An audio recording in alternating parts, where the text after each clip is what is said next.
There's so many things that a school counselor does, but I guess the biggest one would be student advocate. I would say the role is to be the person for the students in this school. I want to be the person that they can come to, feel comfortable talking to, feel like they're not going to be judged, they're not going to be graded. I want them to feel like they can open up to me and that I'm here to listen to them and that they are going to be heard by me. The word that comes to mind to me is just encourage.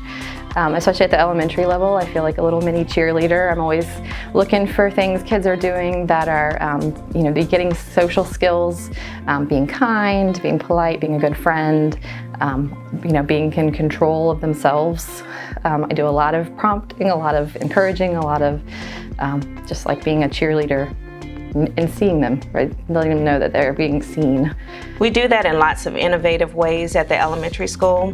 It's not as structured as it might be with a high schooler, but we infuse fun. So it could look like classroom lessons where we focus on a particular topic through a book or through a particular lesson. It looks like, checking up on students, calling parents, bringing resources into the schools and leadership opportunities for students. For example, I have a group of fourth grade leaders who are doing a service learning project where we are actually collecting new stuffed animals for children at CHKD when they come in for appointments for comfort care. So it's just things like that that I really enjoy doing, and just allowing students to see that there's someone here to support them emotionally in addition to what the teachers give them every day. But this pandemic has had an emotional impact on our students. So we're seeing things like, students trying to get along with each other better, trying to express themselves better. And so that's where school counselors come in, just helping them try to put those emotional pieces together as they're still trying to function well in the classroom academically. There's a lot of differences right now involved with students' social emotional development.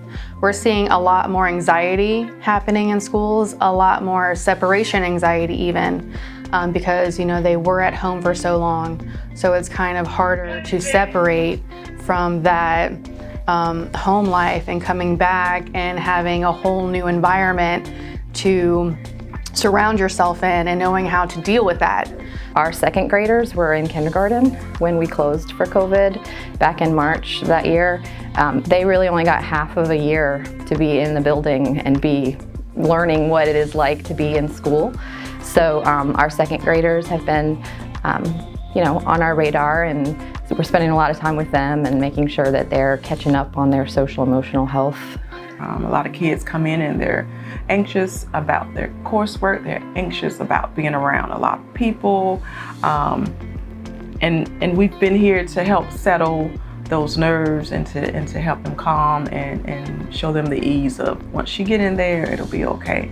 So I think this year that's what it's been. It's been helping the kids to get reacclimated to being in school every day, full time. And that's why I think the mental health aspect of counselors is so important, because we don't really know what each student is going through at home. So when they come to the school, they might feel a little bit safer and get away from their house situation. Yeah, it also helps that guidance counselors know, they're trained on how to deal with these kind of situations. It's different if you're confiding in a friend, they can give you friendly advice, but whereas a guidance counselor can give you more of the realistic, adult look from it and how to get you help in the physical form. So that's why it's really important to build a connection with a guidance counselor, because they are here to help you when you need it.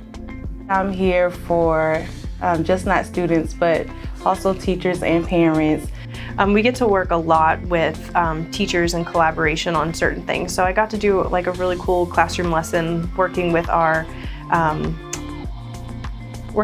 instructional coach, and she helped me kind of build this really creative lesson where I taught students mindfulness and how to spend mindful minutes meditating almost. That was really fun.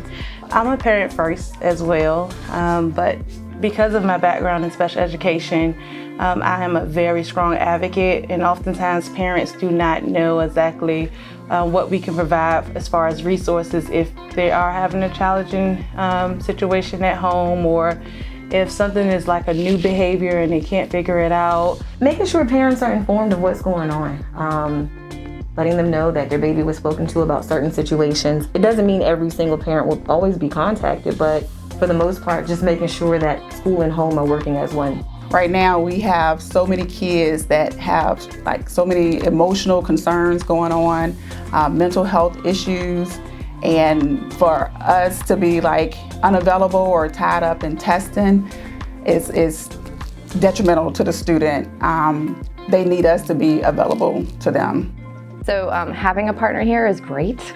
It really helps with so many little bodies. Having someone to help split some of the load, help with some of the crises when they come up, and it's been great. I love having her here.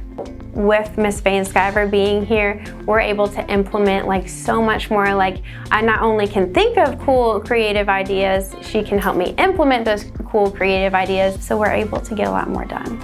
This year being at both schools has been super enlightening, but also a really awesome experience because I get to see students from the kindergarten level all the way up to the 8th grade level. You see them from being really little and coming into the school, and then I get to watch them grow and develop and see them here as they launch from the elementary setting into the middle school setting as 6th graders, and then evolve as learners and like young adults. A big part of it is just helping these kids as early as 9th grade start to figure out what they want to do.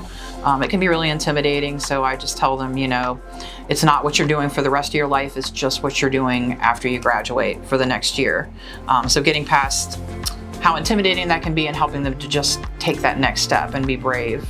The most rewarding part of my job is being able to be that safe place, that comfortable place for a student who is maybe struggling in the classroom, struggling outside of school, struggling with friendships, and they come in here and you can watch their body language change.